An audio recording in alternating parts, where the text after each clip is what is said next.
Indie games, as they're kind of conceived today, are like, small team games where you kind of pace at your own rules, and I mean, who doesn't love that?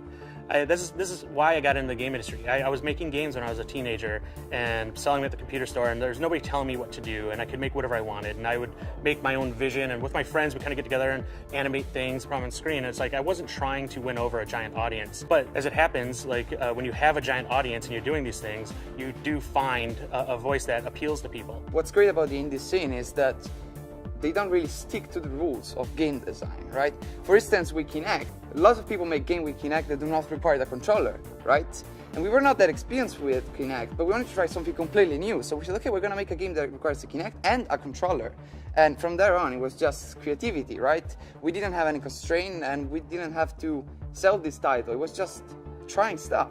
And that's how we got our concept, which I believe is original and something new. And that's what the indie scene is about, trying new things, new state of plays, new rules. It's the speed of iteration, I think. You can very quickly, and also that you've got very little ties to what your game is at the moment.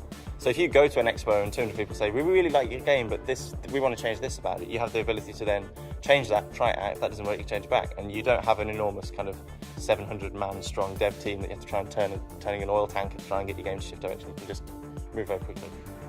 Being independent means you're very, very nimble. I mean, we can go from zero to a game on Xbox One really, really quickly. We can find out that there's a new initiative and go and follow that. We can just do so many things that, as a bigger organization, you've got to go and maybe have a committee meeting and then see if the boss says yes and seeing if it follows the governance rules of that corporation or something like that. Whereas we can go, with my business partner who's just sat over there, just go, shall we do it? Yes, right, okay, let's do it. And that's it. It's as simple as that. We just make it happen. I think, from sort of medium to small scale indies, we all have that flexibility. The thing about the indie game scene is that it really feels like a community.